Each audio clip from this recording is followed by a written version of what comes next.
Hola. ¿Se escucha? Sí, profe. Sí, Ah, bueno, perfecto, porque no, se me frustró el ingreso como 3 o 4 veces, no sé por qué no me admitían. Buenas tardes a todas y a todos. Bueno. Buenas tardes, profe. Bien. Bueno.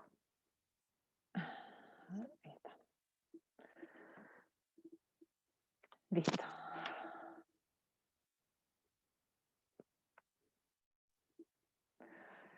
Bueno, la idea de hoy, chicos, es seguir avanzando con este eje temático que nuclea, al menos en esta primera parte, a ver, dos grandes problemas. La concepción, la definición de normas y el concepto o el intento de una caracterización de los sistemas jurídicos.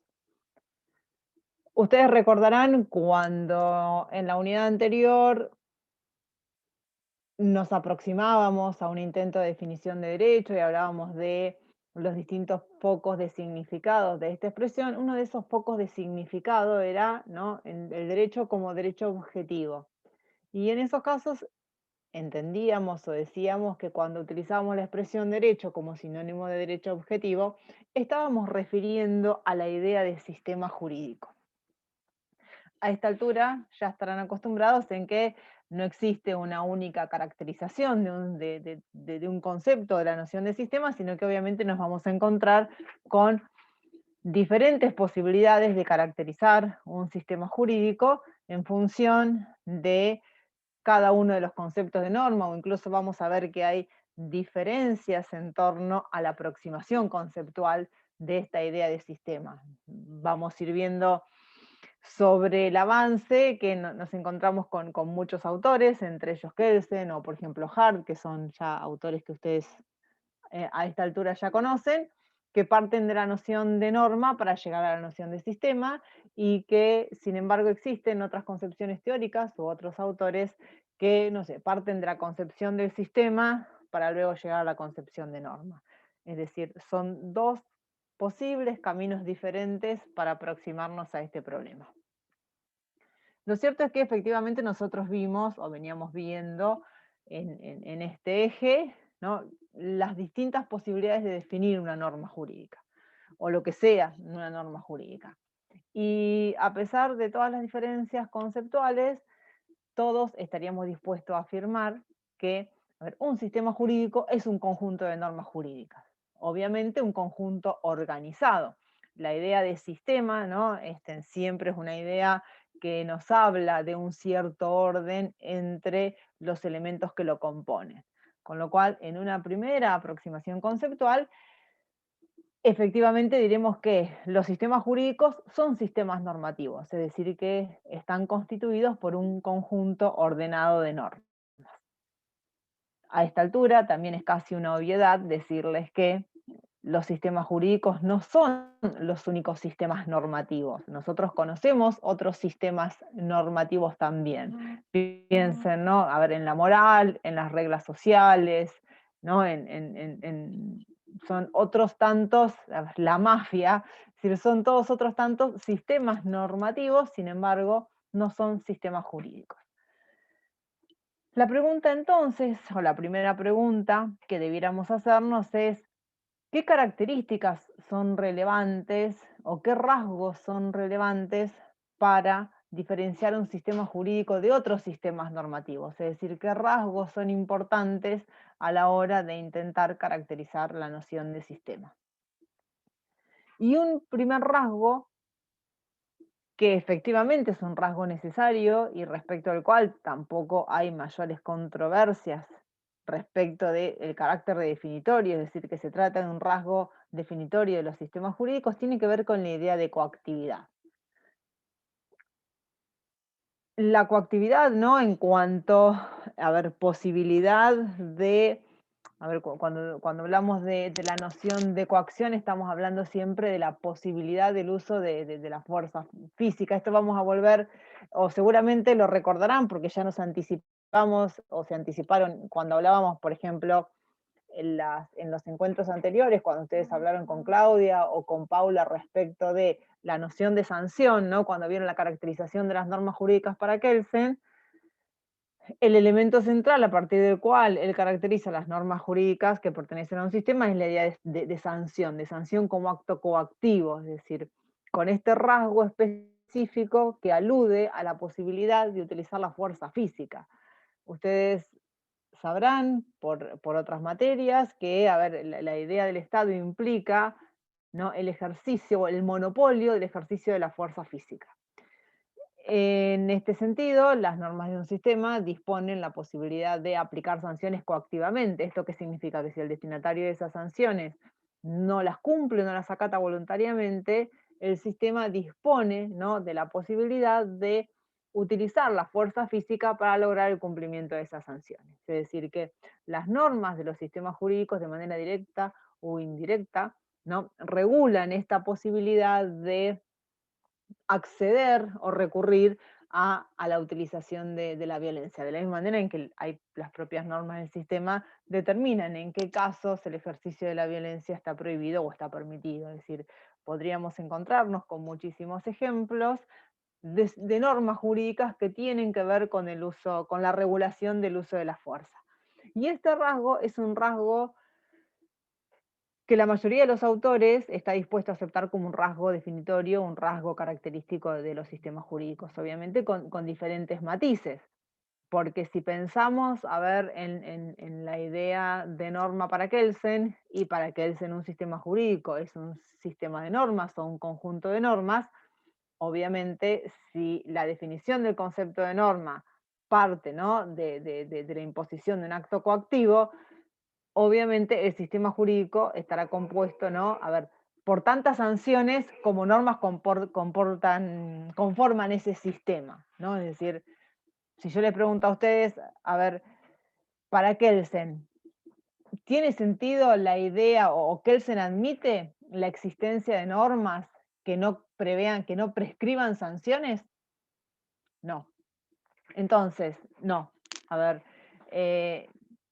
Matías, a ver, esto es una idea importante, ¿no?, que tenemos que tener presente. Para Kelsen, o sea, el propio concepto de norma en Kelsen implica necesariamente la idea de coacción, ¿no? Es decir, que efectivamente todas las normas, a ver, prescriben la imposición de un acto coactivo, de manera tal que para Kelsen no hay normas que no, o sea, no podrían existir dentro de un sistema normas que no prescriban sanciones. Entonces, aquellas normas que no prescriben sanciones, Kelsen las considera como si fueran normas incompletas. No es una norma completa para Kelsen, es una norma que necesariamente prescribe una sanción. Por lo tanto, si un sistema jurídico es un sistema normativo, un conjunto de normas, para Kelsen, no, a ver, todas las normas del sistema tienen que prescribir sanciones, porque además una de las características de la teoría de Kelsen es que él, a ver, nos habla de un único concepto de norma. Para Kelsen es posible reconducir todas las normas a un mismo esquema, ¿no?, a una misma matriz, ¿no? Esta idea de que efectivamente hay un antecedente y un consecuente, y este consecuente es el que prescribe o el que contiene efectivamente la idea de sanción.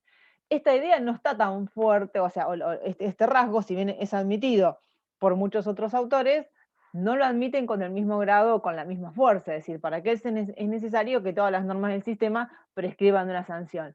Pero Hart, ¿estaría dispuesto a asumir esta idea? Sí, sí. ¿Que todas las normas del sistema prescriban sanciones? No, ¿no? A ver, ahora vuelvo a Matías con tu pregunta. A ver, Hart, a ver, fíjense, es importante que por ahí vayan jugando con estas diferencias entre autores, ¿no? Porque, a ver, Kelsen entiende que todas las normas prescriben sanción, o sea, la misma definición, o sea, la sanción es un elemento definitorio de las normas, pero si nos vamos a Hart, por ejemplo, ¿no?, que entiende que el derecho es un conjunto de normas primarias y normas secundarias. Para Hart, ¿todas las normas tienen que prescribir sanciones? No. No, ¿por qué? Porque admite que existen diversos tipos de normas, diversas especies de normas en el sistema. Por lo tanto, si bien la coactividad va a ser un rasgo distintivo, no es un rasgo que tiene que estar presente en todas y cada una de las normas que componen el sistema. Entonces, fíjense cómo nos encontramos con dos autores que entienden que efectivamente la coacción es un rasgo relevante para definir la idea del sistema. Sin embargo, para que en todas las normas que componen el sistema tienen que prescribir una sanción, no va a suceder lo mismo para Hart y no va a suceder lo mismo con Alchurrón y Boligin. Vamos a volver un poquito más adelante, porque ellos, como les decía recién, para definir la noción de sistema siguen el camino inverso, ¿no? Fíjense que, no sé, vamos a hacer este contrapunto entre Kelsen y Alchurrón y Boligin. Kelsen entiende que parte de la noción de norma para llegar a la noción de sistema, entiende que la coacción es un rasgo definitorio de los sistemas jurídicos, pero además, como no admite la idea de normas que no prescriban sanciones, todas las normas del sistema tienen que prescribir una sanción. Alchurrón y Boligin, y voy a hacer un paréntesis, ayer falleció Boligin, o sea que no estamos hablando de nada, cuando reconocemos un autor, era un autor que era contemporáneo, en un autor argentino, y bueno, ayer ha partido, así que bueno, nuestro homenaje al profesor Boligin. Carlos Alchurrón y Eugenio Boligin recorrían el camino inverso, ¿no? Partían de la noción de sistema, ahora vamos a volver qué consideraban sistema, y entendían que un sistema normativo es un sistema jurídico si al menos contiene una norma jurídica, y si al menos contiene una norma que prescriba la ejecución de un acto coactivo. Entonces, fíjense que nos encontramos con posturas que requieren que todas las normas prescriban sanciones. Sin embargo, hay otros autores que entienden que alcanza con que exista una sola norma que prevea la ejecución de un acto coactivo para que ese sistema sea jurídico. Sin embargo, todos coinciden, insisto, en este rasgo que sí es distintivo de todos los sistemas. Acá voy a hacer otro paréntesis porque hay algunas preguntas en el chat. A ver, cuando nosotros hablamos de sanciones, sí, a ver, las sanciones penales son una clase de sanción, o sea, o las penas, lo que nosotros reconocemos como penas o sanciones del derecho penal. Lo que hay que tener en cuenta que nosotros, cuando hablamos del concepto de sanción, incluso Kelsen cuando habla del concepto de sanción, tenemos una definición específica. La vamos a retomar esta definición en el próximo eje temático cuando veamos los conceptos jurídicos fundamentales, pero lo que tienen que tener en cuenta es que cuando definimos una sanción, estamos definiendo este elemento a partir de 4 características fundamentales. Primero, que se trate, a ver, de una privación de un bien. En el caso de decir, la sanción tiene que afectar algo que sea valioso para la sociedad en su conjunto, ¿no? Podría no ser valioso para el destinatario de la sanción, pero hablamos de la idea de bienes jurídicos, ¿no? De bienes, es decir, las sanciones siempre afectan un bien del titular, o sea, un bien del sujeto al cual se le aplica la sanción. En el caso de, acá están hablando de una prisión, en el caso de la pena de prisión, el bien que se afecta es la libertad. La prisión es una pena privativa de libertad, pero no es la única pena, ¿no?, que se conoce, porque hay penas que afectan al patrimonio. Piensen en el caso de una multa o en una ejecución forzada de bienes, e incluso, a ver, para la vida, a ver, sí, a ver, la pena de muerte es una pena que consiste en la privación de un bien, ese bien es la vida.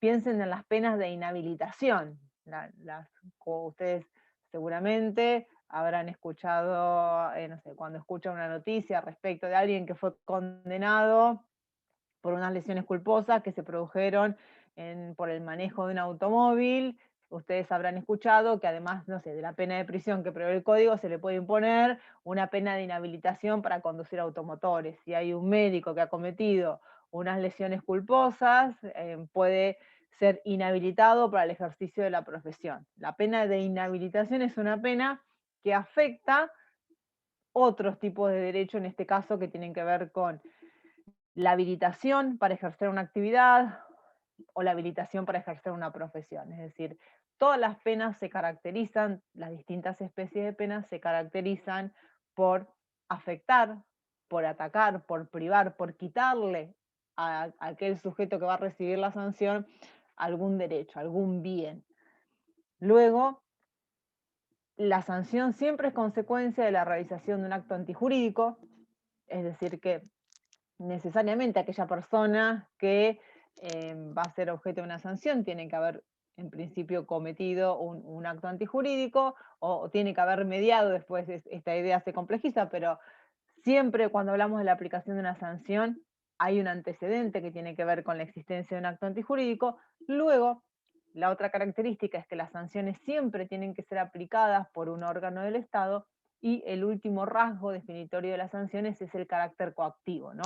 Esta posibilidad siempre latente de que si el destinatario de la sanción no la cumple de manera voluntaria, el Estado puede disponer de la fuerza física para que esa persona cumpla con esa sanción. Es decir, si a mí me condenan a una pena privativa de libertad y yo voluntariamente no me constituyo en detención, el Estado puede, o el órgano que aplica la sanción, puede ordenarle a la policía que me vaya a detener, ¿no? Aun cuando yo no quiera cumplir con esa sanción. Pero estos serían los rasgos, hablamos de esto cuando hablamos de sanciones, no hablamos solamente de una pena de prisión. ¿Por qué? Porque la sanción, a ver, si bien la rama del derecho que paradigmáticamente nosotros asociamos con la idea de sanciones es el derecho penal, existen sanciones del derecho administrativo, existen sanciones del derecho civil, es decir, cada rama del derecho prevé con distintas características y distintas maneras la existencia de sanciones.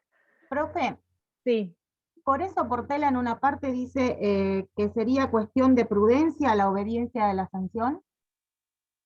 no, en realidad, a ver, esta es una idea, no sé en qué parte lo dice, a ver, En la parte de coacción, en realidad, no una cuestión de prudencia, en realidad nosotros tenemos la obligación, o sea, estamos, a ver, si nosotros somos sujetos, pensemos en un esquema simple, esto se complejiza con otros sistemas, es decir, el hecho de que nosotros nos apliquen una sanción, estamos obligados a cumplir con una sanción, no es una razón, una cuestión prudencial o una cuestión que yo puedo optar o no optar por cumplir una sanción, si efectivamente la sanción se impuso bajo todas las condiciones legales, ¿no?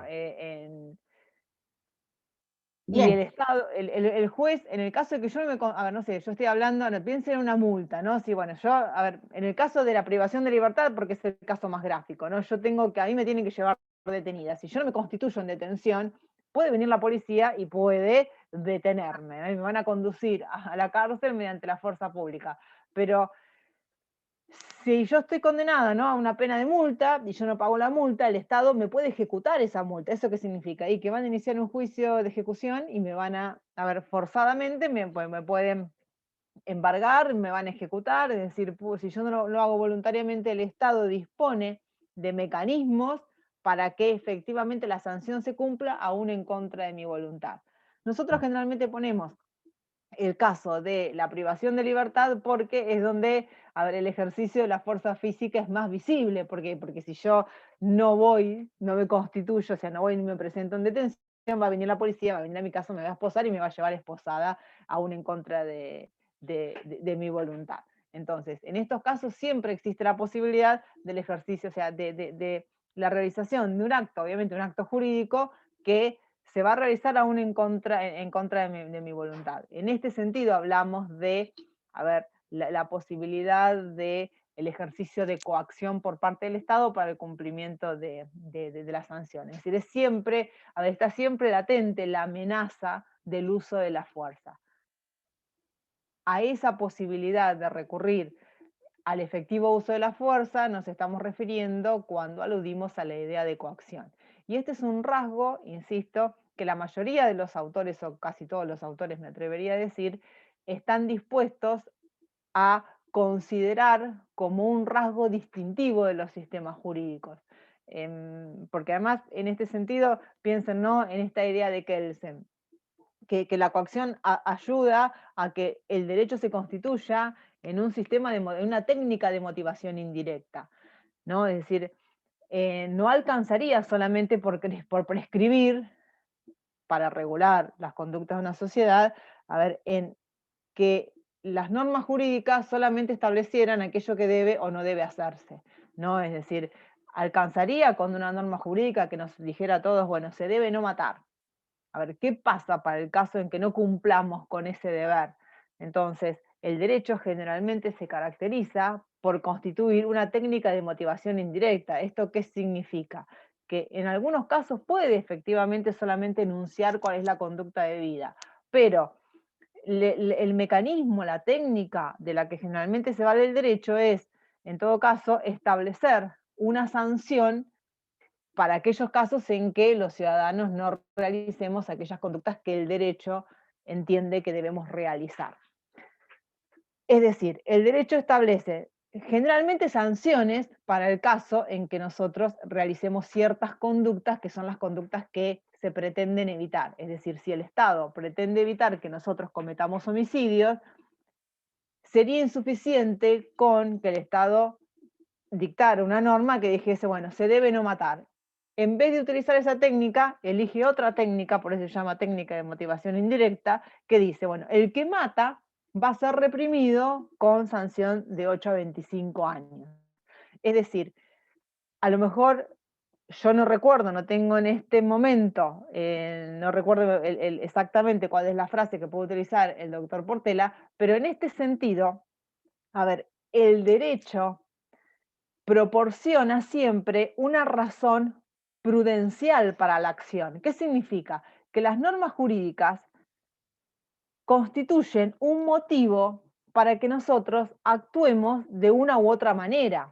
Es decir, nosotros, no sé, a ver, podemos tener ganas de matar a alguien, pero si sabemos, ¿no?, que el derecho nos prohíbe matar a alguien, qué sé yo, puede ser que nosotros compartamos, ¿no?, el valor moral de esa conducta. Entonces, bueno, a lo mejor no necesitemos una norma jurídica para que nos prohíba realizar determinada conducta, pero bueno, si nuestro sistema moral no está tan de acuerdo con lo que prescribe el derecho, yo podría decir, bueno, a ver, esta conducta la puedo realizar porque mi sistema moral me permite realizarla. Sin embargo, si yo tengo una norma jurídica que me está diciendo, si usted realiza esta conducta, va a recibir esa sanción, al menos las normas jurídicas se pueden constituir en razones prudenciales para la acción. Es decir, que yo me abstengo de realizar una conducta porque si sé que la realizo, voy a ser objeto de una sanción. Es decir, mi razón para no hacer algo es una razón meramente prudencial, ¿no? Una razón de prevención. Bueno, no lo hago porque sé que si lo hago voy a recibir una sanción. Obviamente yo puse el caso del homicidio porque es un caso en el que todos estaríamos de acuerdo con las razones morales para no matar. Pero bueno, puede haber otras conductas donde nosotros tengamos, no sé, piensen, no sé, en pasar el semáforo en rojo. Y bueno, no sé, por ahí yo no en esa conducta no se involucra un juicio moral de mayor relevancia, o podría no involucrarse un juicio moral de mayor relevancia, pero a lo mejor el solo hecho de que haya una sanción para mi conducta puede constituirse en un motivo para que yo no actúe de esa manera. En ese sentido podemos decir que las normas se constituyen en razones prudenciales para la acción, que es una frase que la vamos a encontrar varias veces.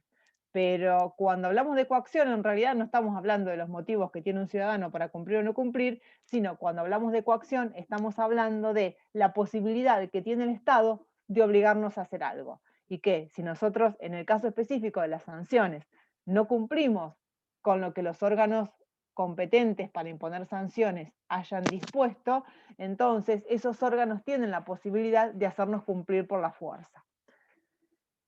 Entonces, vuelvo a la idea originaria, sí, efectivamente, la coactividad, ¿no?, como la posibilidad de recurrir al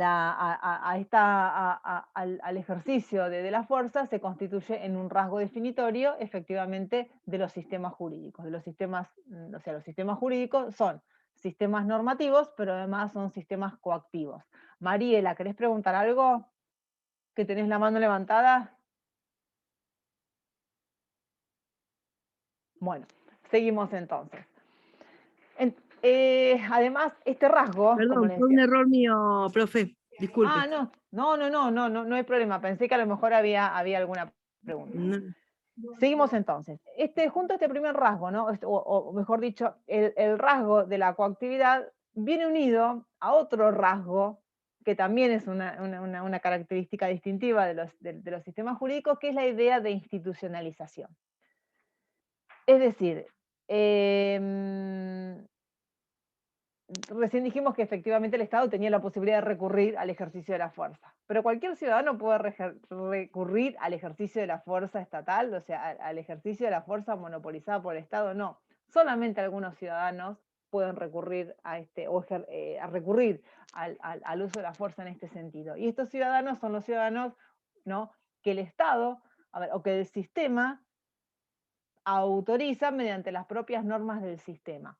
La idea de institucionalización aparece muy clara en la concepción de las normas, en la concepción de las reglas de Hart.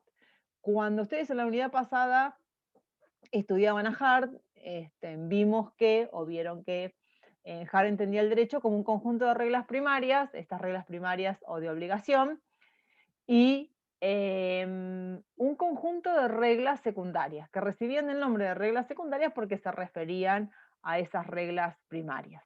Y dentro, ¿no?, fíjense que ustedes dentro de ese conjunto de reglas secundarias de las que hablaba Hart, distinguían, ¿no?, una regla que llamaba, no sé, regla de reconocimiento, porque era esa regla social que permitía determinar cuáles eran las normas que formaban en el sistema, las reglas de cambio, y muy bien, como dice Mariano, las reglas de adjudicación, ¿no? Y las reglas de adjudicación eran aquellas reglas que otorgaban competencia a ciertos individuos para determinar en qué condiciones se había violado o no se había cumplido con una de las reglas primarias, y además para aplicar los actos coactivos que disponían esas reglas.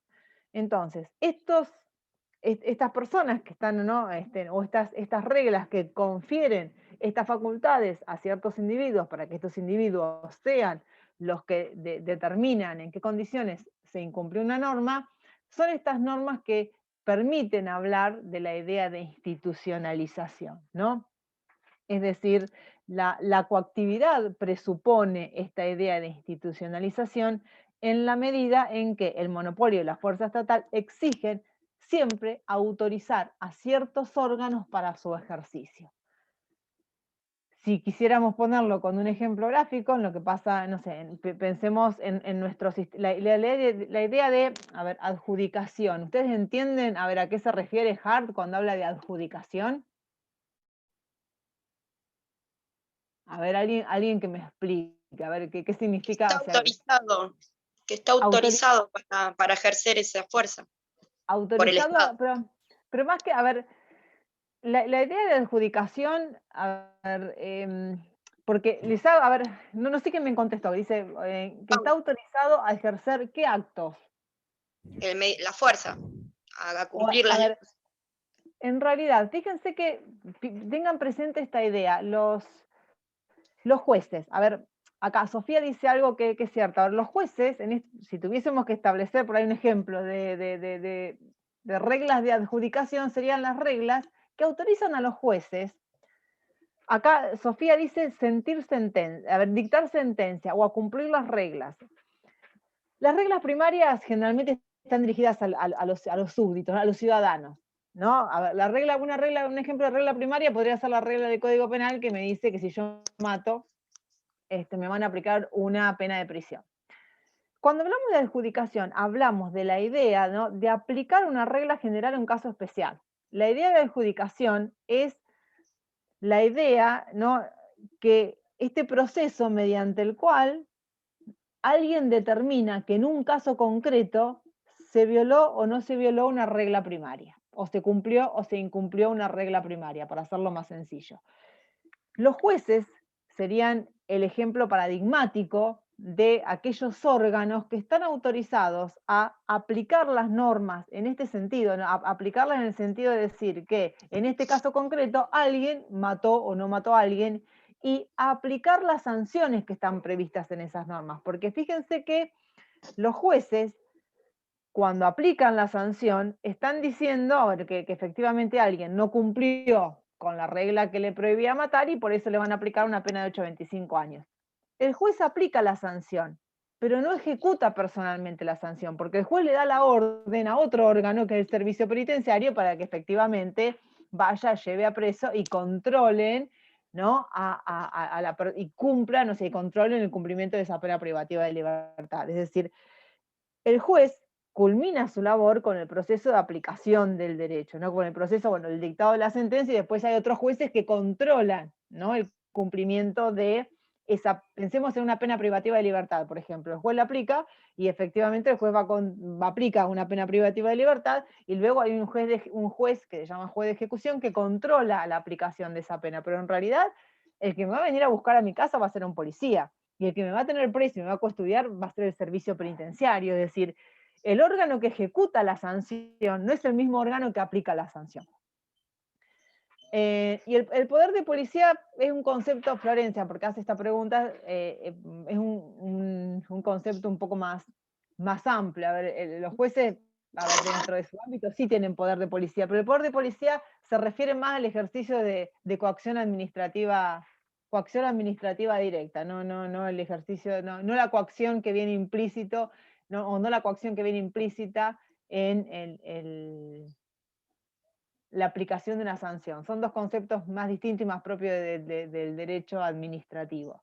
Lo que ustedes tienen que tener o entender ahora, cuando hablamos de la institucionalización como rasgo, tiene que ver con que el propio sistema, en este caso, o sea, los propios sistemas jurídicos, van creando, establecen autoridades u órganos centralizados para operar de cierta manera con las normas del sistema.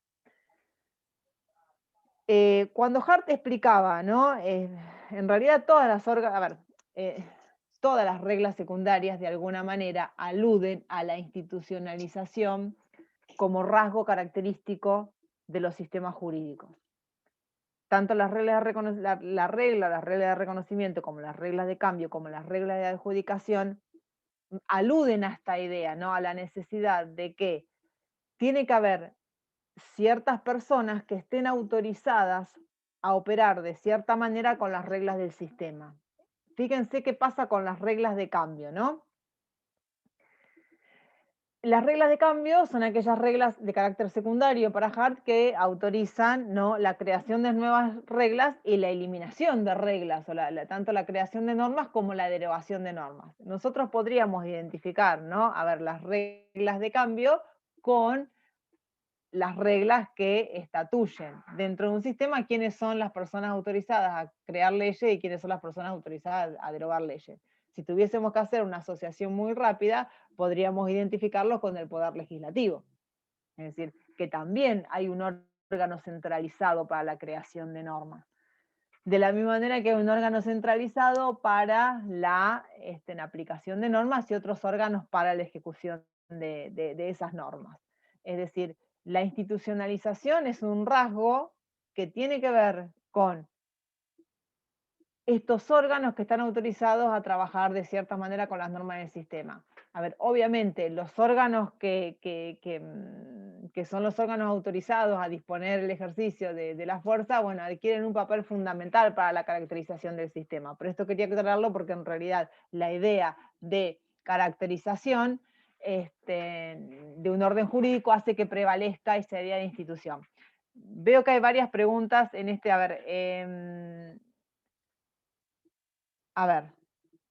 cuando hablamos de la idea de institucionalización, hablamos de la idea, de órganos, ¿no? De la idea de que hay ciertas personas que el sistema autoriza a realizar ciertos actos, pero cuando esas personas actúan, no lo hacen en nombre propio, sino como parte de un órgano que puede actuar con las normas del sistema de determinada manera. Yo estoy poniendo a Hart de ejemplo porque, bueno, a lo mejor Hart, como ustedes ya lo vieron, es lo que a mí me permite transitar con mayor facilidad la explicación.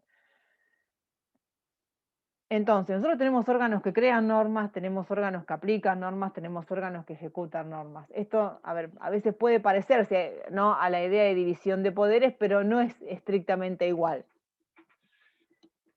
Entonces, cuando hablamos de la idea de órganos, sí, hay órganos, los legisladores son un órgano creador de normas, de normas. Los jueces son son órganos de adjudicación de normas. En este sentido, sí son los encargados de aplicar las sanciones.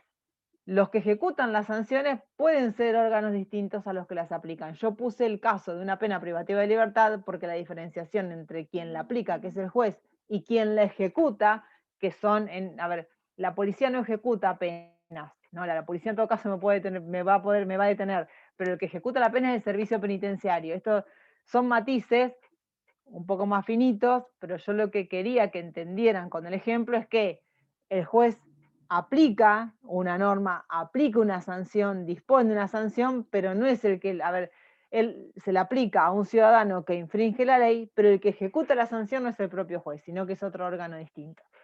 Son diferencias de matices. Lo importante es que ustedes entiendan ahora, estas diferencias de matices las vamos a ver luego cuando hablemos de conceptos jurídicos fundamentales. Lo importante que entiendan ahora es, a ver, la institucionalización como rasgo definitorio de un sistema, ¿no? De la misma manera en que nosotros decimos los sistemas jurídicos son sistemas normativos. Perfecto. ¿Alcanza con decir que son sistemas normativos? No. También son sistemas coactivos. ¿Alcanza con decir que son sistemas coactivos? No. Además son sistemas institucionalizados. Porque piensen que, a ver, en una sociedad primitiva, efectivamente, quienes determinaban, no sé, pensemos siempre en el esquema de Hart, ¿no? Hart, o sea, o en una sociedad que solamente tuviera reglas primarias, o reglas, es decir, reglas que nos dijesen qué se puede hacer y qué no se puede hacer. En una sociedad primitiva, si alguien infringía una norma, no había un tercero que decía, ahí sí, en este caso esta norma no se cumplió, entonces como no se cumplió, tal persona tiene la obligación de reparar aquello que no se cumplió. Como esta persona no cumplió la norma que prohíbe matar, esta persona va a tener que cumplir una pena privativa de libertad. En realidad, los conflictos se dirimían entre los propios particulares, ¿no? Entre los propios individuos. Piensen, no sé, en los antiguos sistemas, que seguramente ustedes lo vieron cuando vieron derecho político, los sistemas de venganza privada, donde no había un tercero, o sea, un órgano del Estado que aplicara la sanción, donde tampoco había un órgano del Estado que dispusiera la creación o la derogación de normas, sino que la necesidad de que hubiera ciertas personas autorizadas por las normas del propio sistema a realizar ciertos actos es una necesidad que surge a raíz de la complejización de los entramados sociales, es decir, a medida en que la sociedad se volvió más compleja. Por eso nosotros podemos marcar, ¿no? A ver, un cierto nacimiento de estas estructuras, de estos diseños del Estado, que van acompañados además de una designación por parte de las normas del mismo sistema de quiénes pueden hacer qué. Entonces, generalmente hay ciertas personas, ciertos órganos que están autorizados a crear y a derogar normas, ciertos órganos que están autorizados para aplicar sanciones, ciertos órganos que están aplicados para ejecutar esas sanciones. Entonces, esto sí es un rasgo definitorio de los sistemas jurídicos, ¿no? Esta idea de que efectivamente hay ciertas personas solamente que pueden crear y derogar leyes, hay ciertas personas que pueden determinar qué normas se aplican para cada caso y disponer, en su caso, la ejecución de las medidas coactivas. Hay órganos ejecutados, encargados precisamente de ejecutar esas medidas coactivas. Lo que sí, a ver, es importante destacar es que adquieren una relevancia especial, ¿no? Estos órganos, a ver, estos órganos de adjudicación, es decir, estos órganos que son los que están autorizados a determinar qué normas se aplican en cada caso y, si es necesario, a disponer la aplicación de una sanción. Porque esto, a ver, ¿por qué digo que es importante? Y bueno, porque después nos va a permitir distinguir un sistema jurídico de otro sistema jurídico, o porque vamos a ver qué importancia tienen, ¿no?, los procesos de interpretación y aplicación judicial del derecho, es decir, adquieren una función relevante. Pero lo cierto es que estos serían al menos los rasgos que a nosotros nos permiten distinguir un orden jurídico de otros órdenes normativos, ¿no? Porque nosotros sabemos que los sistemas jurídicos van a ser sistemas normativos que van a estipular, entre otras cosas, en qué condiciones el uso de la fuerza está prohibido y está permitido. Y que además estatuyen órganos centralizados que aplican esas normas generales del sistema a cada caso en particular. Y que obviamente pueden disponer la ejecución de medidas coactivas a través del monopolio de la fuerza estatal. Entonces ahí tenemos una primera, ¿no?, por ahí una primera caracterización o una primera aproximación a la noción del sistema, ¿no? Entonces esto todavía nos deja latente otra pregunta, es decir, bueno, a ver, ¿cómo individualizamos, cómo distinguimos un sistema jurídico de otro sistema jurídico, o cómo determinamos cuándo ciertas normas pertenecen a un sistema o pertenecen a otro sistema jurídico. Y esto nos lleva a un grande núcleo problemático, que son los criterios de pertenencia de normas jurídicas a un sistema y los criterios de individualización de un sistema jurídico. El primer problema, cuando hablamos de criterios de pertenencia de normas a un sistema, nos obliga a hacer una distinción. Y hablamos de normas derivadas y normas no derivadas. Las normas derivadas, ¿no?, nos presentan este problema, ¿no?, el problema de pertenencia, es decir, el problema acerca de cómo determinamos que una norma pertenece a un sistema. Y luego vamos a encontrar las normas no derivadas, que las normas no derivadas van de la mano con el problema de la individualización de los sistemas jurídicos. ¿Por qué decimos que las normas derivadas son las normas que nos obligan a pensar en un criterio de pertenencia? Volvemos a pensar en esta idea, en esta primera idea, ¿no?, de los sistemas jurídicos como sistemas organizados, ¿no? Es decir, la idea de sistema va unida a la idea de organización, ¿no?, a la idea de relaciones entre sus componentes. Y obviamente las normas que componen un sistema jurídico también tienen una cierta relación entre sí. Por lo tanto, cuando nosotros pensamos, ¿no?, decimos, bueno, a ver, ¿cómo determinamos si una norma pertenece a un sistema? Esta pregunta suele contestarse desde el punto de vista teórico con la idea de cadenas de derivación o cadenas de validez, ¿no? Cuando nosotros decimos, a ver, nos preguntamos muchas veces, preguntarse por la pertenencia a una norma del sistema equivale a preguntarse por la validez de esa norma jurídica. Entonces, si nosotros preguntarnos por la validez de una norma jurídica, implica preguntarnos, bueno, ¿cuándo una norma jurídica es válida? Es decir, ¿cuándo una norma jurídica pertenece al sistema jurídico? Vamos a ver, la palabra validez es una palabra ambigua, ya estamos acostumbrados a que cada palabra que introducimos es una palabra que nos resulta problemática porque tiene varios focos de significado. Y si bien vamos a volver más tarde sobre esto, la expresión validez puede ser utilizada de diferentes maneras, ¿no? Y una de las diferentes o de los posibles focos de significado de la expresión validez tiene que ver con la idea de pertenencia. Si nosotros en este esquema vamos a seguir básicamente la idea de Kelsen, para quien, a ver, una norma es válida si ha sido dictada conforme lo prescribe una norma superior, según el procedimiento establecido en una norma superior, según el órgano establecido en una norma superior y según el contenido establecido en una norma superior.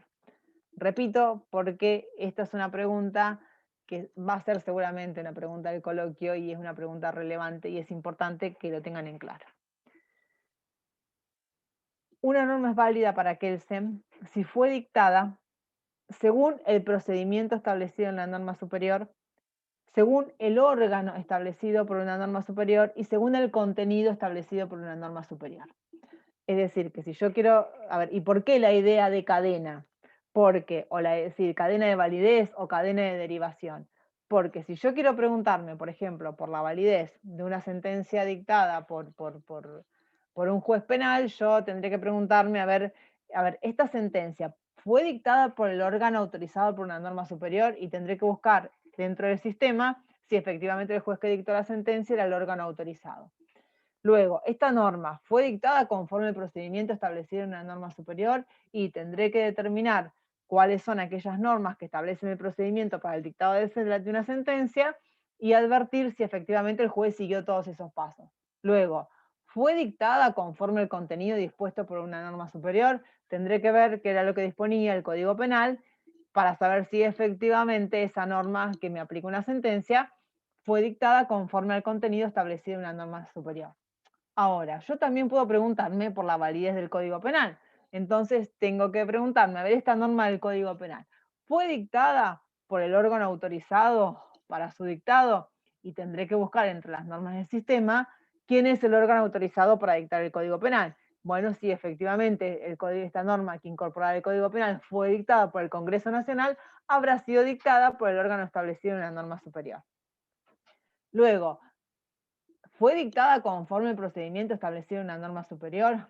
Y bueno, tendré que buscar qué normas del sistema, en este caso la Constitución Nacional, es quien regula el procedimiento de creación de leyes generales. Entonces tendré que ver si el dictado de esa norma del Código Penal efectivamente responde a lo que establece el procedimiento de creación de normas, y luego tendré que ver si ese contenido responde al contenido establecido en una norma superior, en este caso la Constitución Nacional.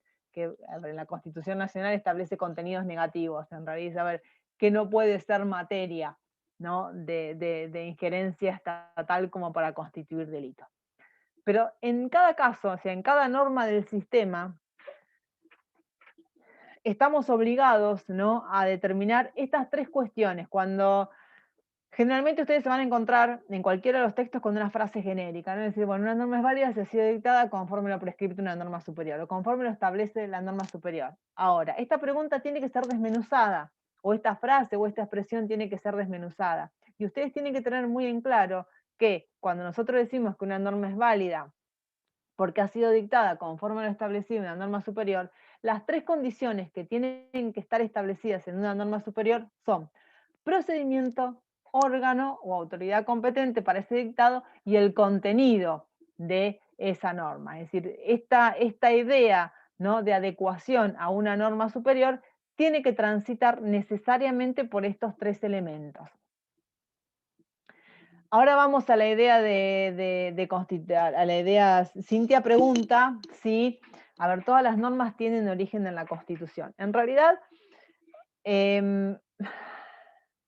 nosotros podríamos reconducir, a ver, fíjense que cuando hablamos de cadenas, a ver, se habla de cadenas de validez o de cadenas de derivación.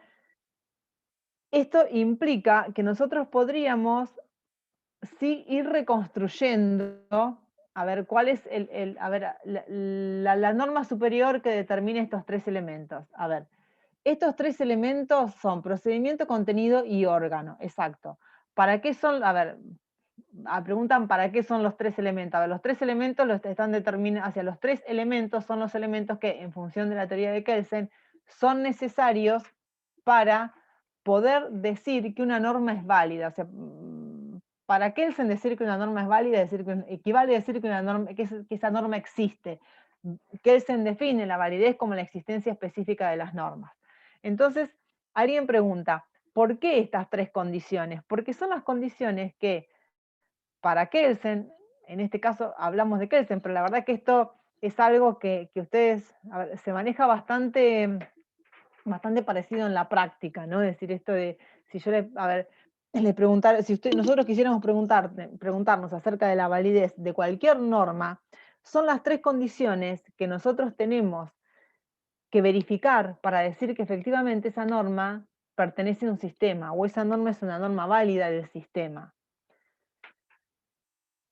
Porque la validez se convierte en una condición, ¿no?, de existencia de las normas. Entonces, es como si fuesen, a ver, tres cuestiones, tres elementos que se tienen que verificar, pero además se verifican independientemente, porque cuando nosotros decimos que una norma es válida, cuando ha sido dictada conforme lo que establece una norma superior, en realidad es una manera muy simple de describir la cuestión. Porque no siempre esa norma, o sea, no siempre estos tres elementos que me permiten afirmar que una norma es válida van a estar contemplados en la misma disposición normativa. Si yo quisiera, no sé, determinar, por ejemplo, la validez de una sentencia, el órgano competente va a estar establecido por el Código de Procedimiento Penal. El procedimiento que hay que seguir para el dictado de una sentencia también va a estar establecido en el Código Procesal Penal. Pero el contenido de esa sentencia va a estar determinado por el Código Penal.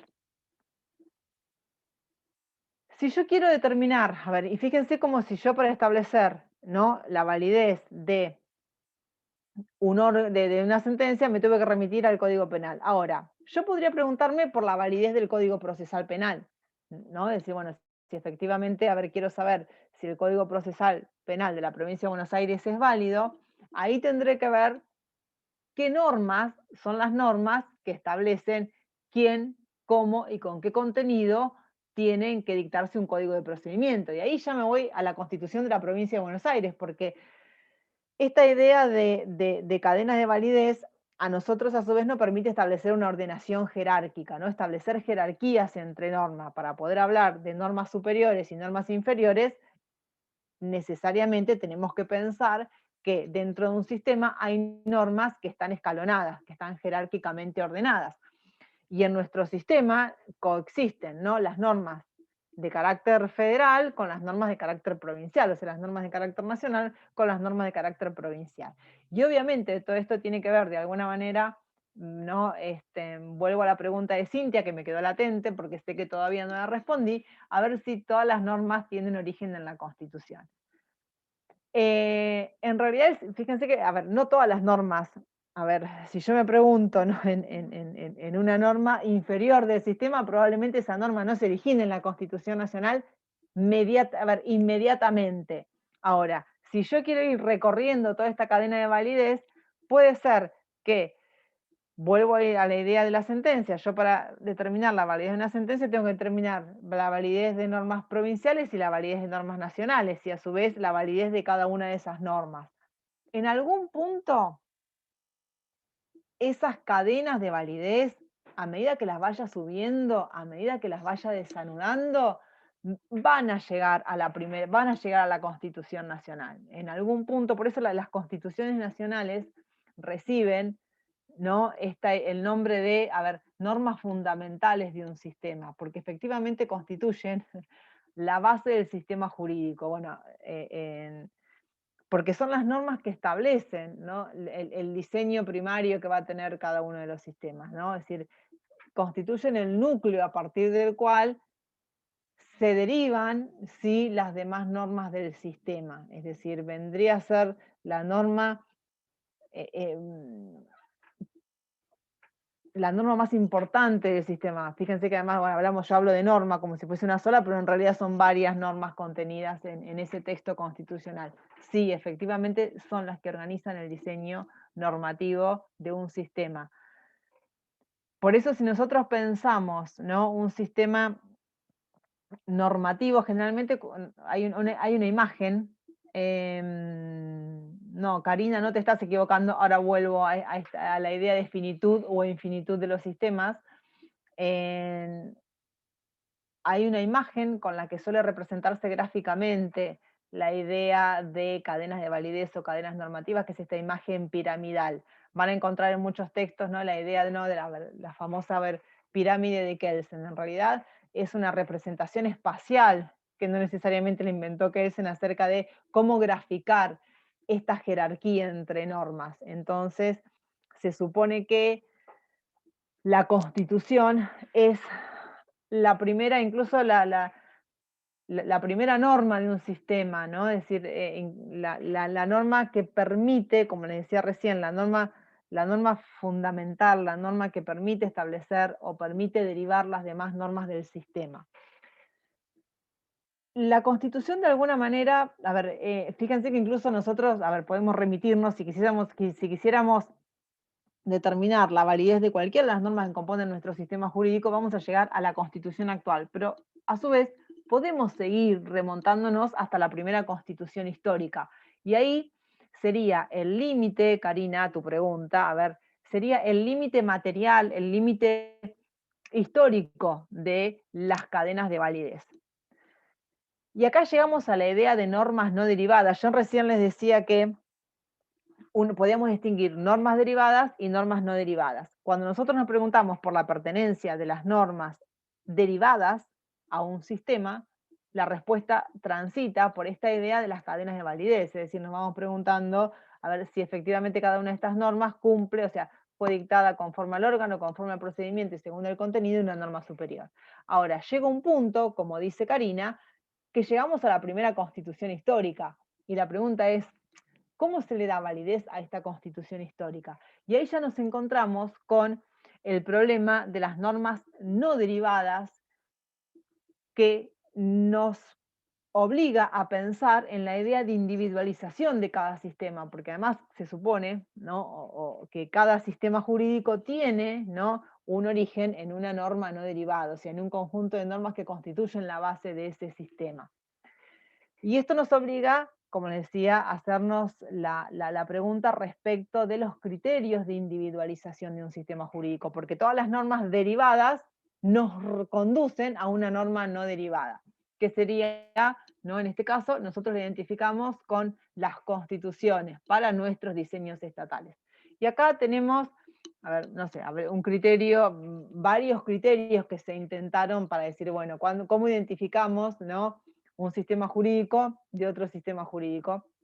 Y bueno, algunos dicen, bueno, a ver, el sistema sería el territorio, porque bueno, a ver, todas aquellas normas que se aplican en un territorio pertenecerían a un sistema, mientras que las que se aplican en otro territorio pertenecerían a otro sistema. La dificultad con la que nos encontramos a la hora de aplicar este criterio de identificación de un sistema de jurídico de otro es que el concepto de territorio es un concepto jurídico, ¿no? Es decir, cuando nosotros, la idea de territorio dentro de nuestro sistema, y ustedes lo van a ver cuando lleguen a Internacional Público, no es una idea física. El concepto de territorio es una idea de carácter jurídico, porque comprende, la idea jurídica de territorio comprende todos aquellos lugares que están sometidos a la jurisdicción argentina. Entonces resulta ver que hay naves, aeronaves, que conforman parte del territorio. O sea, no es un territorio... A ver, Camila, a ver, no es un concepto, como le decía, un concepto físico. Vuelvo a decir otra cosa. Uno podía pensar, ¿no? en la idea de un único legislador como, a ver, criterio de individualización de un sistema jurídico. Lo cierto es que los legisladores históricamente van cambiando. Entonces esto nos llevaría a la pregunta, uy, cada vez que cambia el legislador, ¿cambia el sistema?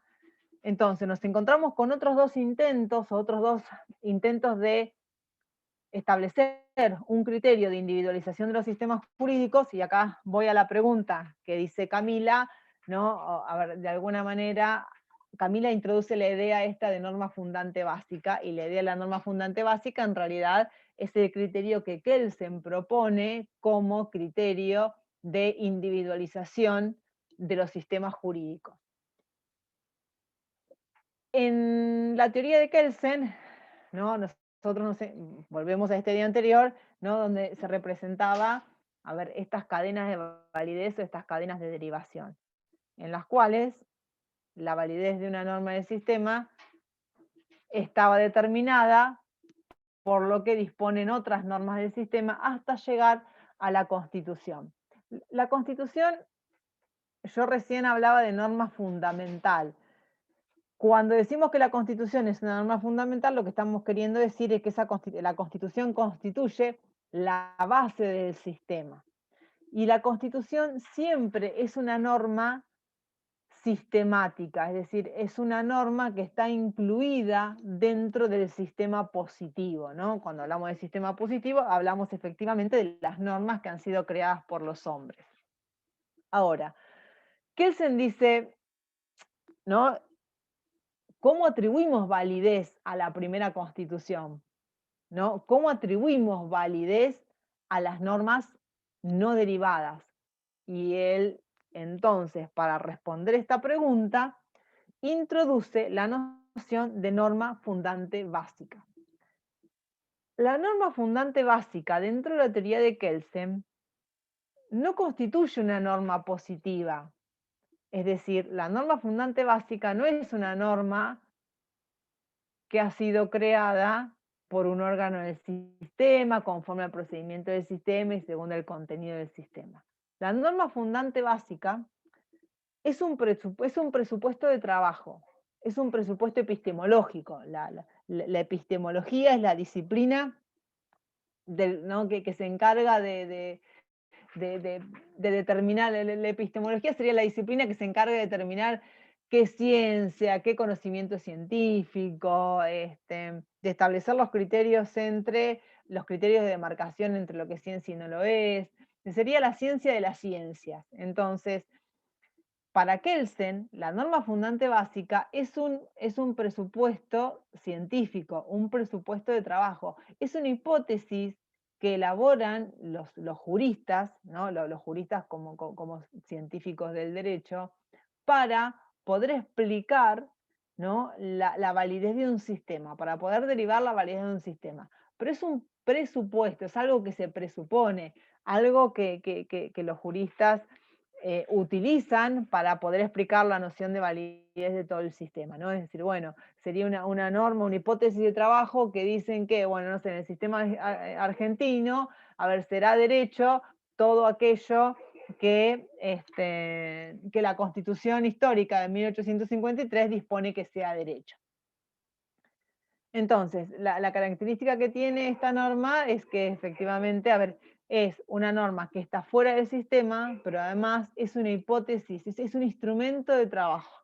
Esto es importante que lo entiendan porque es lo que nos va a permitir distinguir, ¿no? La idea de norma fundante básica en Kelsen de la regla de reconocimiento en Hart.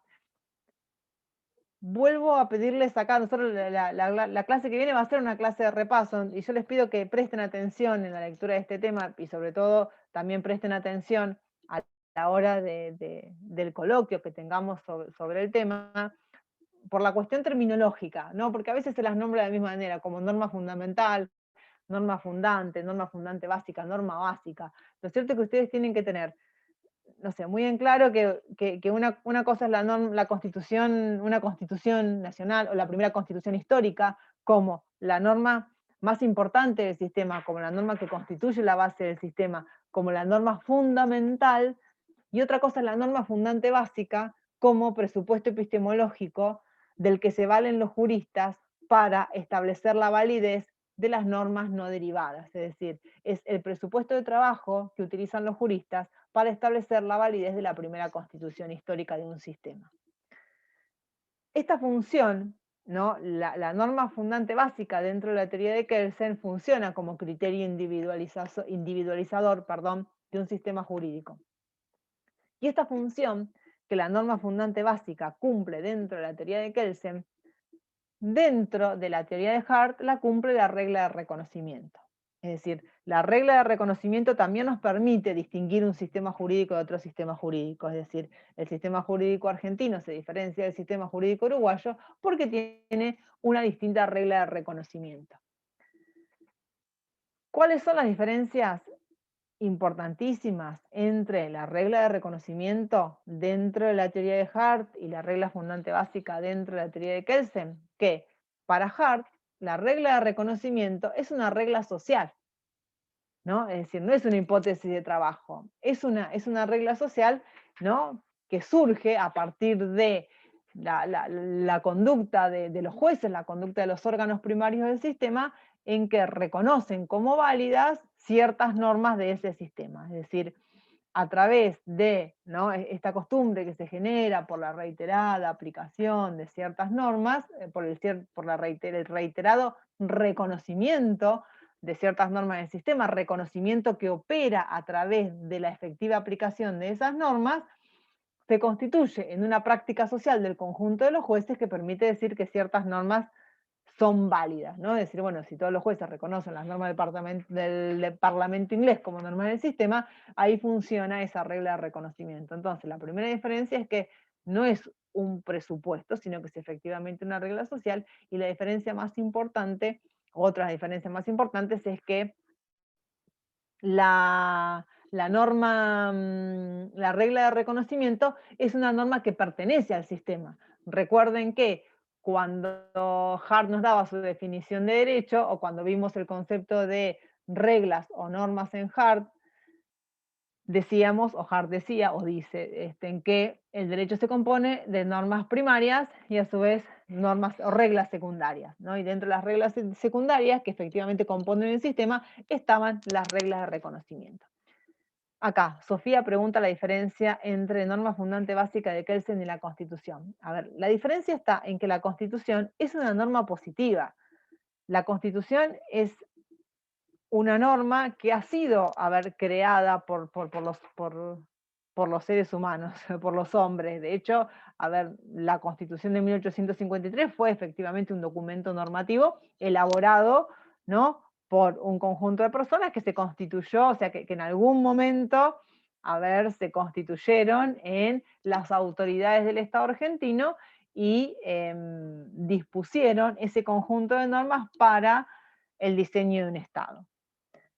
Es una norma que fue efectivamente, creada iba a decir que existe, pero hablar de existencia es algo complejo. Efectivamente es una norma positiva, es una norma que tuvo eficacia, ¿no? La idea de eficacia, acá hay dos nociones que se mezclan ahora, ¿no? Que son estas dos nociones ¿no? Que es la idea de validez y la idea de eficacia. La idea de eficacia como, ¿no? Cuando decimos que una norma es eficaz, estamos queriendo decir que esa norma es aplicada por los órganos y además obedecida por los ciudadanos, obedecida por los súbditos de ese sistema. Entonces, generalmente la mayoría de las constituciones se han establecido por actos eficaces, es decir, hay un primer nacimiento histórico de una constitución que tiene que ver con la eficacia, ¿no? Con la posibilidad de que tuvieran ciertas personas de ejercer de hecho el poder coactivo dentro de un Estado y establecer un sistema de normas. Luego, ¿no?, nos encontramos con la idea de validez, que ya es una idea que tiene que ver con un sistema que ha logrado ser eficaz, ¿no? Si nosotros nos fijamos en la teoría de Kelsen, vamos a ver que hay estas dos ideas, ¿no? La idea de validez es una idea que está asociada al mundo del deber ser, es decir, al mundo normativo, a ver que está asociada a la idea de las normas que funcionan en el mundo de la cultura, mientras la idea de la eficacia es una idea que está asociada al mundo del ser. Y pareciera ser que son dos conceptos que están separados, ¿no? Porque uno pertenece a un nivel de análisis y otro nivel, a dos mundos distintos, ¿no? Uno pertenece al mundo de los hechos, al mundo fáctico, y otro pertenece al mundo normativo. Sin embargo, hay ciertos puntos en que estas dos nociones aparecen intersectadas, aparecen cruzadas. Entonces, la validez de un sistema jurídico depende de la eficacia general de ese orden. Por lo que decía recién, históricamente hubo un primer grupo de personas que, tuvieron poder como para constituirse, ¿no?, en determinado territorio y disponer, ¿no?, de hecho, ¿no?, un sistema de normas. Luego, la validez de una norma también depende de su eficacia. Y a su vez, la validez de una norma jurídica depende de la eficacia al orden al que pertenece. Es decir, estos tres puntos serían los puntos en que estas dos nociones, que en principio funcionan en mundos separados, pero que sin embargo tienen esta importante intersección. Voy a hacer una aclaración acerca de una intervención.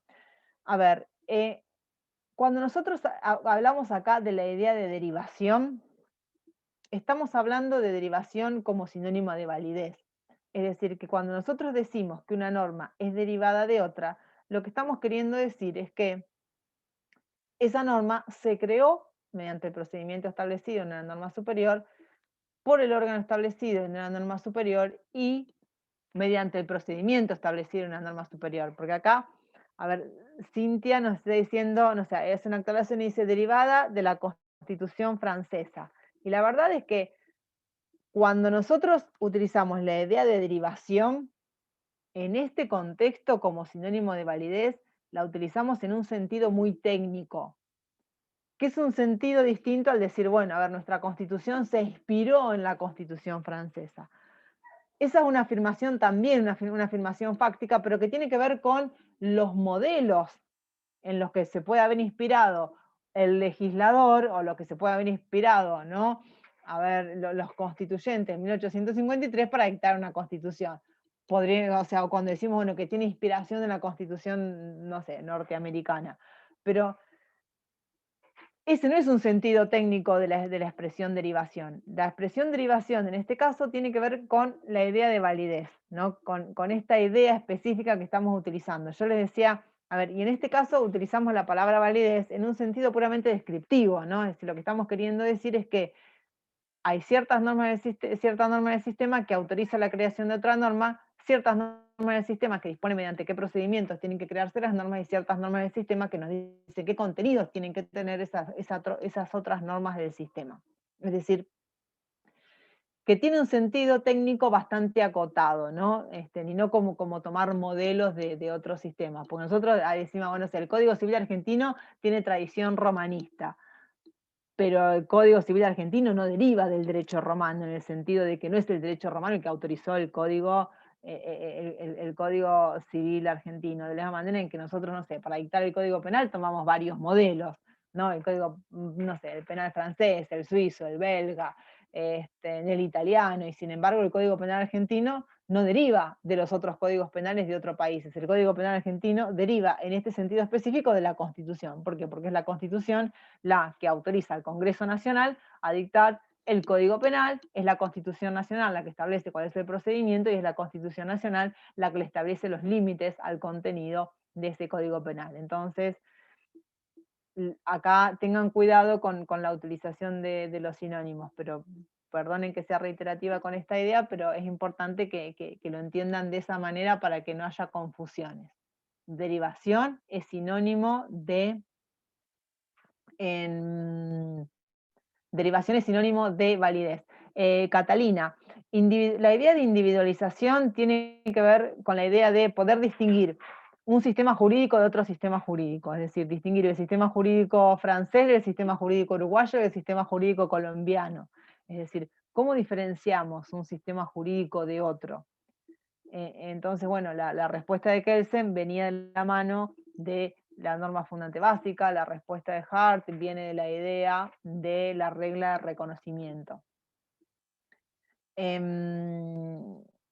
Luego, a ver, tanto la noción de regla fundante básica como la noción de la regla de reconocimiento en Hart presentan ciertas insuficiencias como criterios de...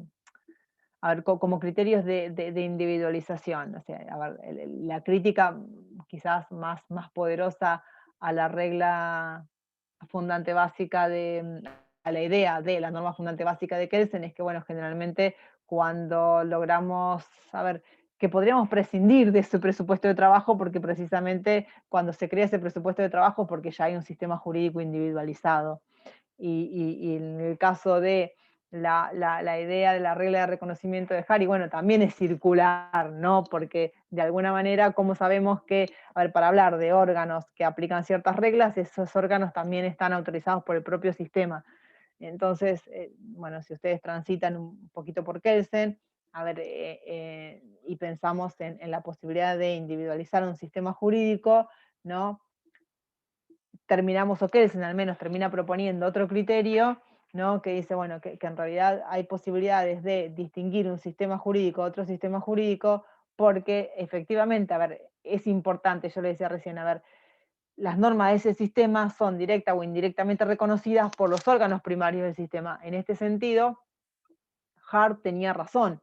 Lo que sucede es que además se requiere un pasito más adelante y decir, bueno, ¿cómo distinguimos los órganos primarios de un sistema de los órganos primarios de otro sistema? Y en realidad la distinción pasaría, ¿no? Porque hay unos que recurren, ¿no? Recurren a una organización de fuerza diferente de la organización de fuerza a la que recurren los otros órganos primarios de un sistema. Es decir, es como que vamos siempre dando un pasito más para lograr individualizar o distinguir un sistema jurídico de otro sistema jurídico.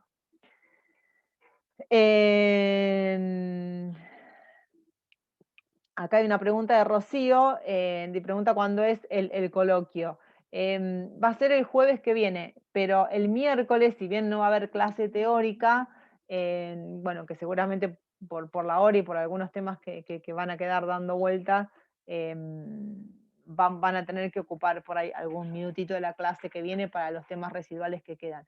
Pero la idea es que el miércoles que viene va a haber una clase de repaso. La clase de repaso es una clase en la que ustedes preguntan, entonces aprovechen esta semana que les queda para leer toda la unidad, y obviamente la unidad que tiene que ver con normas jurídicas, para que puedan efectivamente aprovechar, creo que va a ser Claudia quien va a estar a cargo de esa clase, para que puedan aprovechar el encuentro con Claudia. Una cuestión más que tiene que ver con esta idea de Es coloquio, Karina. Para aprovechar estos últimos minutitos que nos quedan con dos cositas que me gustaría marcarles, las preguntas que tengan que ver con la evaluación se las van a poder hacer a Claudia el miércoles que viene. Va a ser oral, va a ser un coloquio como el anterior, es decir, a ver, todos ya pasaron por la experiencia, las Profe. preguntas van a... Sí. En la semana pasada, las otras dos clases, las primeras de la unidad 3, nos dijeron que iba a ser un trabajo práctico escrito y que el que viene iba a ser un coloquio. No, este también va a ser coloquio, me parece que está pensado como coloquio, ¿eh? Porque nos dijeron, este era escrito, el que viene era coloquio y queda uno solo, que todavía no sabían qué iba a ser. Lo porque dijo Cipiotti en la clase. Mirá, me voy a fijar otra vez en el cronograma que está al principio, pero en el cronograma estaba previsto también como una evaluación, como un coloquio también al horario de clase. Empezamos a las 3 de la tarde. Pero bueno, lo confirmo ahora lo consulto con el resto del equipo docente, pero en el cronograma figura que va a ser coloquio, ¿eh? Tengo el cronograma, perdón, figura que iba a ser otro coloquio. Pero bueno, ahora termino dos cositas y lo busco, lo tengo agendado en el teléfono, ahora lo miro. Dos cositas que también, u otro tema que también es importante a la hora de comprender o de alguna manera hacer una distinción respecto de el concepto de validez. Contesto esta última pregunta porque se me va la hora y después ya no tenemos más espacio porque es época de exámenes, entonces no podemos extender el Zoom por demasiado tiempo.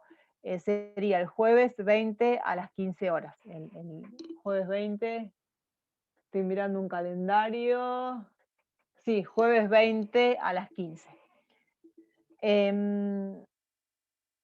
Yo les decía recién que, a ver, cuando utilizábamos, cuando hablábamos de cadenas de validez o cadenas de derivación, estábamos utilizando la palabra validez con un sentido descriptivo, es decir, que cuando decíamos que una norma era válida y queríamos decir que era una norma que se había dictado conforme al procedimiento, contenido y órgano establecido en una norma superior, estábamos utilizando un concepto descriptivo. Esto nos obliga a distinguir hay distintos, como yo les había anticipado hace un ratito atrás, hay diferentes sentidos de la expresión validez. La expresión validez es ambigua y tenemos distintos focos de significado. Es decir, yo muchas veces puedo utilizar la palabra validez como sinónimo de existencia, ¿no? Y decir que, no sé, una norma o un sistema normativo existe. Y obviamente en estos casos los criterios de existencia serían similares a los criterios de validez y podrían variar según lo que dispone cada ordenamiento jurídico. Yo también puedo decir, no sé, que una norma es válida si hay una norma jurídica que declara que su aplicación o su observancia es obligatoria, ¿no? En todo caso, yo también, para poder decir que una norma, declara la aplicación o la observancia de otra norma, tendré que verificar qué es lo que efectivamente disponen las normas de un sistema. Nuevamente me encuentro frente a otro concepto descriptivo de validez. O yo puedo decir que una norma es válida si el dictado de esa norma está autorizado por otras normas del sistema. Nuevamente me encuentro frente a la existencia de un concepto descriptivo de validez. No sé, puedo decir que una norma es válida porque es generalmente observada o aplicada, o sea, validez y, no sé, utilizar la idea de validez como sinónimo de vigencia, como sinónimo de eficacia. En todos estos casos, yo estoy utilizando la noción de validez en un sentido descriptivo, es decir, que son afirmaciones, ¿no? o expresiones, enunciados que dan cuenta de lo que efectivamente dispone un sistema, es decir, son enunciados respecto a los cuales yo podría predicar su verdad o falsedad. Sin embargo, hay otro sentido de la expresión validez, que es un sentido normativo de la palabra validez. Y este sentido normativo aparece cuando la idea de validez de una norma está asociada a la justificabilidad de esa norma. Es decir, cuando yo utilizo la noción validez para decir que debe hacerse lo que la norma dispone que hay que hacer, o que debe hacerse lo que el sistema jurídico dispone que hay que hacer. Es decir, cuando yo identifico la noción de validez con la idea de la fuerza obligatoria moral de esa norma. En este sentido, es decir, cuando yo utilizo la noción validez o cuando se utiliza la noción validez en un sentido normativo, estamos utilizando o decir que una norma es válida implica decir que es una norma o una razón, mejor dicho, para justificar una acción o decisión. Es decir, que lo que la norma declara como prohibido, como obligatorio o permitido, es efectivamente obligatorio, prohibido o permitido. Es decir, en este sentido, a ver, o cuando la palabra validez se utiliza con este sentido, estamos utilizando un sentido normativo, ¿no? de la expresión validez. Y esto es importante distinguirlo. A ver, no siempre, a ver, la noción de validez aparece sencilla. Ustedes se van a encontrar, no sé, en el curso de la carrera con varios autores que van a dar una noción de validez más compleja. Entonces, lo que ustedes tendrían, lo que todos debiéramos ser capaces de distinguir es, a ver, ¿en qué sentido está utilizando la expresión validez? Sí, cuando alguien me da un concepto de validez que implica efectivamente determinar qué es lo que dispone una norma del sistema concreto, es decir, mirar un poco el sistema normativo y a partir de ahí ver si efectivamente esta norma es válida o no, que cuando alguien nos está dando un concepto de validez o utiliza la noción validez en un sentido, ¿no? En un sentido normativo que implica hacer alusión a la fuerza moral obligatoria de las normas de un sistema. Están subidas las clases, ya están visibles en realidad está visible los 3 capítulos de Portela, el capítulo de Nino, creo que es el capítulo, no sé si el 2 o el 3, el que habla de sistema. A ver, esperen que tengo el libro por acá.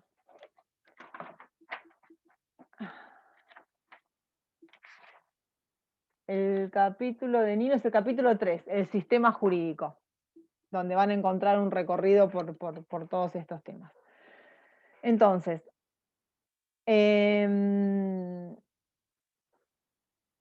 respondí todas las preguntas, perdón, estaba mirando a ver si había alguna pregunta distinta. Como les decía, entonces hay diferentes sentidos de la expresión validez. Algunos descriptivos y otro sentido de carácter normativo. Luego hay una discusión, esto léanlo, a ver, acerca de si Nino, a ver si Kelsen utilizaba el sentido de validez o la palabra validez en un sentido descriptivo o un sentido normativo,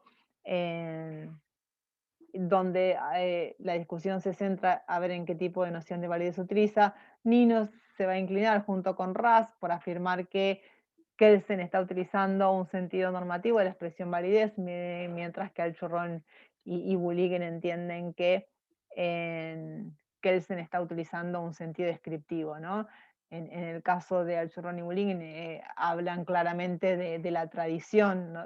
A ver, positivista de Kelsen y integran esta noción de validez a toda su obra, por lo tanto, Kelsen, entendiendo que no existe otro derecho más que el derecho positivo, no podría haber utilizado nunca el término validez con un sentido normativo, mientras que Nino y otros autores, atendiendo a ciertas expresiones de la obra, entienden que cuando Kelsen hablaba de la validez de una norma, en realidad estaba queriendo significar algo más que la mera derivación de un sistema.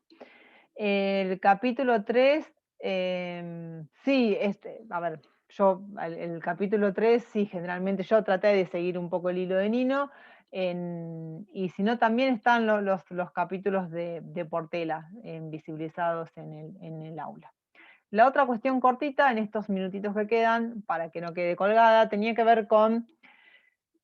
Yo les dije al principio que efectivamente la coactividad era un rasgo definitorio de los sistemas jurídicos y que esta idea era compartida tanto por autores como Kelsen, que entendían que todas las normas del sistema tenían que prever sanciones, pero que también era una idea compartida por otros autores como Alchurrón y Bulligen, que utilizaban el recorrido inverso, es decir, partían de la noción de sistema para luego llegar a la noción de norma y entender que alcanzaba con que una de esas normas del sistema efectivamente prescribiera la aplicación de un acto coactivo para considerar a ese sistema normativo como un sistema jurídico. Alchurrón y Bulligen parten, ¿no?, de la definición de sistema como un sistema deductivo de enunciados, ¿no? Es decir, que el sistema deductivo de enunciados no necesariamente tiene que ser un sistema normativo, sino que un sistema deductivo de enunciados es un sistema de enunciados que comprende todas las consecuencias lógicas de los enunciados que conforman la base del sistema. Si dentro de esos, ¿no? de esos enunciados existe alguno de ellos que sea una norma, ese sistema deductivo de enunciados va a ser un sistema normativo, es decir, que un sistema normativo sería un sistema deductivo de enunciados entre cuyas consecuencias lógicas existe al menos una norma. Y para el Churrón y Bulliggin, una norma es un enunciado que correlaciona un caso con una solución normativa. Las soluciones normativas serían, ¿no?, aquellas que estarían dadas por cada uno de los modalizadores deónticos. Cuando ustedes leyeron, no sé, las normas para von Wright, vieron que en realidad hablábamos de los caracteres deónticos de la permisión, de la obligación, de la prohibición. Bueno, esas serían ¿no?, las soluciones que el sistema puede establecer a un caso. Cuando Alchurrón y Bulliggin definen una norma como un enunciado que correlaciona un caso con una solución normativa, la idea de caso tiene que ver con un caso genérico, ¿no? Es decir, por ejemplo, con los homicidios, ¿no? Los casos individuales serían Juan mató a Pedro, pero el caso genérico sería la definición de homicidio, ¿no? Es decir, el que mata a otro. Y luego la solución jurídica o la solución normativa estaría dada por la idea de Alchurrón y Bulliggin, Alchurrón y Bulliggin. Entonces, si alguna de esas soluciones efectivamente prescribe la aplicación de un acto coactivo, entonces alcanza con que una de las normas del sistema prevea, ¿no?, la aplicación de un acto coactivo para que ese sistema normativo sea efectivamente un sistema jurídico. Obviamente, a ver, si definir, ¿no?, a los sistemas normativos, ¿no?, como tales, exigiendo que para que un sistema, ¿no?, sea normativo exista al menos una norma, es decir, un enunciado que correlacione un caso con una solución normativa, es un procedimiento que presenta algunas ventajas. ¿Por qué? Porque esta idea de sistema permite dar cuenta de la gran variedad de enunciados jurídicos que componen un sistema jurídico. Fíjense que uno de los problemas que tenía la definición de Kelsen, que exigía que todas las normas para ser jurídicas necesariamente tenían que prescribir una sanción, dejaba fuera de la definición de norma a muchos otros enunciados que efectivamente forman parte de un sistema, pero que no responden a ese esquema. Esto aparece solucionado en teorías como la de este tipo, donde para que un sistema normativo sea considerado un sistema jurídico, para que un sistema sea considerado un sistema normativo, efectivamente alcanza con la presencia de una norma jurídica. Y esto no es un obstáculo para que podamos considerar como formando parte del sistema otros enunciados, ¿no? Nosotros nos vamos a encontrar con enunciados que prescriben sanciones jurídicas, que serían las normas jurídicas propiamente dichas. Pero luego nos podemos encontrar con otros enunciados que prohíben conductas, permiten conductas, pero no establecen sanciones. Entonces, ¿no? Piensen, por ejemplo, no sé, en las normas que otorgan competencias, en otro tipo no sé, en las normas que establecen, no sé, qué materias tienen que regular o qué materias, o sea, cuáles son los límites de la interferencia estatal. Hay muchísimos enunciados que no prescriben sanciones y que son enunciados jurídicos y que forman también parte del sistema, más allá de que no prescriban ningún acto coactivo. Luego también tenemos, no sé, enunciados no normativos que influyen en los efectos normativos de otros enunciados, ¿no? Piensen, a ver, en las definiciones o en los postulados de significación. Si ustedes hacen una recorrida por el Código Penal, ¿no?, se van a encontrar que en el artículo 77, en el artículo 78, contiene muchísimas definiciones. No sé, a ver, en el Código Penal prescribe, por ejemplo, que en el término violencia quedan incluidos el uso de sustancias hipnóticas y narcóticas. Es un enunciado del sistema que establece, a ver, un postulado de significación, que establece cuál va a ser el alcance de referencia semántica de otro enunciado normativo. No prescribe sanciones, pero sin embargo, una concepción de estas características permite entender que esos enunciados también forman parte del sistema. También permite dar cuenta de la existencia de enunciados no normativos que carecen, ¿no?, de influencia o enunciados no normativos, no sé, a ver, el preámbulo de la Constitución, ¿no?, que establece una declaración de principios. Es decir, todos estos tipos de enunciados son enunciados jurídicos, pero no son sanciones en sentido estricto. Es decir, ¿por qué? Porque son enunciados que no prescriben la aplicación de actos coactivos. Entonces, son enunciados que forman parte del sistema, que no prescriben sanciones, se alcanzan con que exista un solo enunciado que prescriba sanciones desde una sola norma en el sistema para que este sistema sea normativo, y que una sola de las normas del sistema prescriba la aplicación de un acto coactivo para que un sistema normativo sea considerado sistema jurídico. Y el último dato, que no es complejo, por eso esto se los dejo librado a la lectura. Otra de las cuestiones que hay que considerar son, a ver, las propiedades formales de los sistemas jurídicos. Y dentro de las propiedades formales de los sistemas jurídicos consideramos ¿no?, la completitud, la coherencia y la independencia. Ya termino. La completitud significa que, a ver, cada una de las normas del sistema efectivamente prevén soluciones para los casos que regulan, es decir, no existirían lagunas. La coherencia implica la inexistencia de normas contradictorias entre sí, y la independencia, la inexistencia de normas no redundantes. A su vez, estas tres propiedades formales, ¿no?, la completitud, la coherencia y la independencia, le corresponden defectos formales, ¿no? El defecto formal, o sea, para un sistema que no es completo, se dice que es un sistema que tiene lagunas. Un sistema que no es coherente, se dice que es un sistema que contiene contradicciones. Un sistema que no es independiente, se dice que es un sistema que contiene redundancias normativas.